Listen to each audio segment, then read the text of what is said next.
Now, Nigeria has witnessed significant and laudable economic progression from her amalgamation till date. The indicators to buttress this fact are untold and can be seen from our advancement in different sectors, including but not limited to the economic development in agriculture, manufacturing, transportation, foreign trade and investment, urbanization, communications and information technology, and of course, oil and gas. From independence in 1960, the state took up the direction in planning, growth and development, with education progressively expanded at all levels to reduce the rate of illiteracy and to provide the requisite skills and labor force for development. Infrastructure, roads and communications network were constructed far beyond what was inherited from colonial rule. Hydroelectric dams were built to generate electricity, while secondary industries and automobile assembly plants were established to create more employment opportunities. As Nigeria celebrates a Diamond Jubilee in light of the current economic downturn caused by coronavirus pandemic and other factors, there has been calls for more efforts by government to implement the right policies towards economic growth and development. Joining me now live to give an expert insight into our second topic of conversation today is a consultant to the World Bank, AFDB, DFID. I can go on and on. Is a professor of macroeconomic policy analyst, Professor Ken Ife. Thank you very much, Professor Ife, for your time. Thank you for inviting me. Yes, Prof, let's quickly start with Nigeria at 60. I know you have a lot to say. What is your understanding of the structure of Nigeria's economy from that time and now that we find ourselves 60 years from 1960 till date? Well, we had a balanced economy as at 1960 to 62, 63. Balanced in the sense that agriculture was the mainstay of the economy, accounting for well over 65% of the GDP. The only service sectors that we had then of significance was education and health. They themselves were balanced, and the education was of very, very high standard, much more than was to be expected from Africa. So our students blossomed wherever they went around the world. But the tragedy began when the oil came in and then we dropped investment in agriculture, because agriculture has production system, processing system, and export. So the rudimental export of raw materials was what served the colonial interest. But as soon as we were freed and then we had the likes of WTO, then the requirements became much more stringent. Quality, you need to produce to the right quality for the more complex market. And we never build the quality infrastructure to enable us produce to meet the specifications of the end market. So that has hit us and is haunting us till today, where despite all the efforts, agricultural produce is still not able to deliver any significant export revenue because of all of that neglect. So many of them to list, sanitary and phytosanitary requirements, technical specification, lack of qualification. There's so many areas of quality infrastructure that are not even there at all. Then we moved into manufacturing. Manufacturing was good news up until 1980, because what happened is that in the late 70s, we started assembling cars like Volkswagen automobiles. We also had Peugeot, Rayland, we have truck, Anamco Mercedes truck in Enugu. So all of those we are doing quite well. And we are buying those cars 4,500, 5,000 pounds. And it was at Naira, and that was almost the same as pounds, and continued to be the same abroad in Europe. But the thing is that we never invested in building a competitive industry. So it just stayed moribund. Ghana is assembling SUVs, and America is importing from Ghana, would you believe? So if we had continued to invest on lathe machines to produce more spare parts, and then more robotics coming into it, and to provide, just to increase our competitiveness, then we would have been augmenting our export revenue by exporting those cars. But let's hope that it doesn't continue, things don't continue the way they are at the moment. But in the area of trade, we just managed to wriggle out of the straitjacket with the EU by signing the last agreement. In all times, what has happened is that UK, then subsequently Europe, captured about 80% of our import market. according to the agreement. So they tend to be the big, they have the bulk of our import. So the structure of trade was produce raw material for me, I'll process it and send you the finished product. So that system didn't help us develop our industry at all, it didn't. But then, if we were more competitive and looking at developing industry, we would have built infrastructure. In the whole 60s and 70s, we would have built infrastructure, but we never did. Even as you had power, we were growing some power by bringing dams and mixing it with other sources, fossil fuel based. But we never even grew the transmission. So you have about 50% transmission loss of power, and then you have stranded power. People are producing power in Akwa Ibom and Cross River, and they can't get it into the network. We never really improved the network stability and the network infrastructure. So these are all the challenges. So when you compare us with the likes of South Africa, we are 4 times their population, but they're producing 10 times our power, which means a factor of 40. It just tells you the magnitude of the neglect of the infrastructure base of the power. But I'm glad that we are moving, we are going, things are changing for good. Prof, let me butt in now with the enabling law.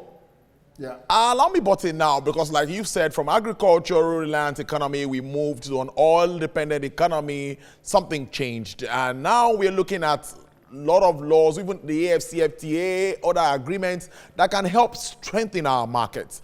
Now, what do you think, because you're already talking about the positives that we've done at the moment, let's highlight these positives, and what more can we do to reshape our trading policies that will strengthen Africa's most populous nation? Okay, you know that there are major challenges on debt sustainability in the country, even though we have not exceeded the debt ceiling, but we are struggling to repay, to service the loans. The debt service to GDP is over 50% and is continuing to rise. So the key asset that we need to develop is infrastructure. But I'm glad now that with a new infrastructure company that is going to be capitalized by 15 trillion and probably looking at government to bring $2 billion sovereign guarantee, they can now take away those big 20 major infrastructure that is bogging the government down, and they can work with those. So that will release the government to focus on other things like education, health, working with the state government on agriculture and all of that, and macroeconomic management. But the other area of gain is that the power sector is going through massive change, with the Siemens taking over legacy issues around Disco, Gencos, and all of that. We now have CBN opening its vaults and saying, come and take money here and take power to the mass market using solar and all the other renewables. So that is big, because they are looking at creating 7.5 trillion extra GDP for the power sector. Now that is a seismic change. And I think we ought to embrace it. And that will put us on a very powerful trajectory to compete in Africa. Because until you get that, 40%, 77% of manufacturers complaining that their big problem is power. 40% of the input cost is power. Transportation is 30%.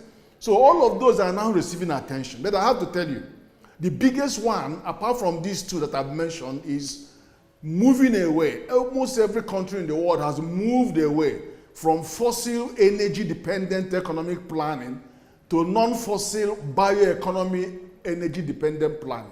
Now Nigeria needs to make that transition.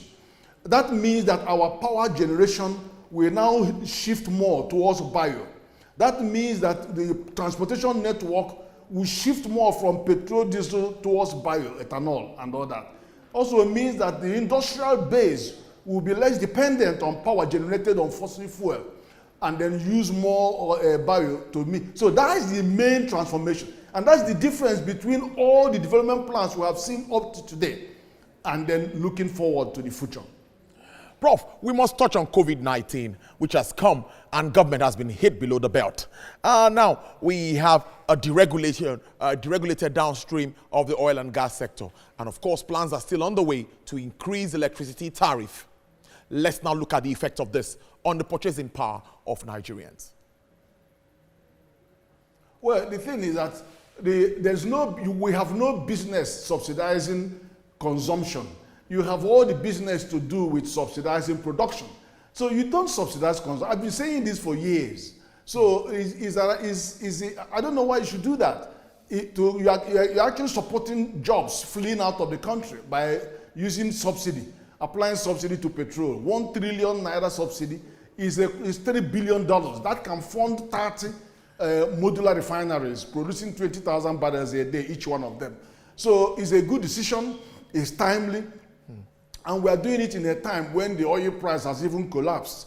So let's do that quickly, because unless you charge the commercial price and in a deregulated market, you will not have investors put their money. They want to put their money where there can be a fair price for what they are investing in, and customers so that is a good decision.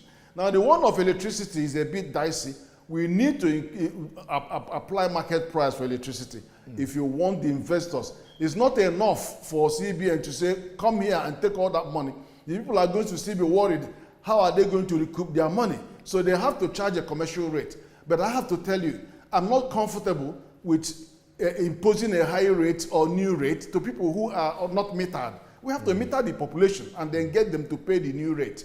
And if you want to pay the new rate for those who already meter, fair and good. But that is very, very important that we do that. But the decision to do the two is the correct one. Otherwise, you won't have investors take the money. We are no longer looking at foreign investors, because that has been bad news for 5 years. And we're not even depending on portfolio investors, because they are neither here nor there.